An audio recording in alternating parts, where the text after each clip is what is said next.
먹방 유튜버 쯔양 협박 사건과 관련해 구제혁과 부적절한 통화를 했다는 의혹이 제기된 유튜버 카라큘라가 자신의 채널에 올린 영상 전부를 삭제한 것으로 확인됐습니다.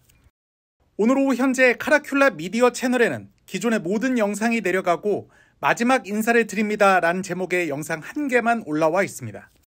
이 영상에서 카라큘라는 유튜버로서의 삶을 이제 모두 내려놓으려 한다며 최근 불거진 각종 논란과 의혹들은 전부 저의 불찰과 자질 부족으로 인해 벌어지게 된 제 잘못이라고 밝혔습니다.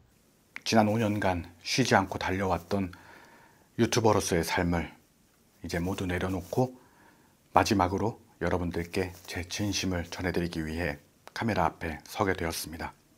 이어 하루아침에 쯔양을 협박해 돈을 뜯어낸 협박범으로 몰리게 되고 언론에도 대서특필됐다며 억울하고 무서운 마음에 아무 죄 없는 제 아이들까지 거론하며 어리석은 대응을 하게 됐다고 말했습니다. 앞서 저의 두 아들을 걸고 유튜버로서 부정한 돈을 받은 적이 없다고 반박했던 부분을 언급한 것으로 보입니다. 카라큘라는 그러면서 사실을 모두 밝히는 마당에 더 이상 거짓말을 할 이유가 없다며 저는 결코 쯔양님을 협박하여 돈을 갈취한 사실이 없다고 거듭 강조했습니다. 구지영님과 통화하면서도 쯔양님의 가슴 아픈 사연을 알았더라면 아무리 사적인 통화라고 할지라도 절대 그렇게 가벼운 언행으로 말하지 않을 것이지만 이 또한 결과적으로 저의 불찰이고 제 잘못이라고 생각합니다. 다만 절대로 협박을 공모하거나 또는 돈을 받거나 그러한 사실은 전혀 없습니다. 카라큘라는 기존에 업로드되었던 영상은 모두 비공개 처리했고 필요시 수사기관의 요청에 따라 제출하도록 하겠다며 유튜버로서의 의미를 제 스스로 망가뜨렸기에 이제 그만두고 여생을 반성과 참여하며 조용히 살도록 하겠다고 밝혔습니다.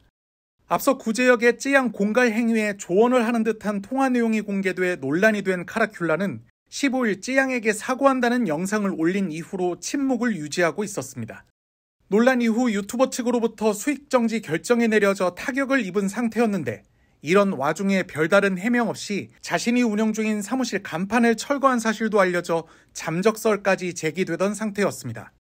이번 사태 이후 카라큘라 채널의 구독자는 129만 명에서 106만 명으로 23만 명 줄어든 상태입니다.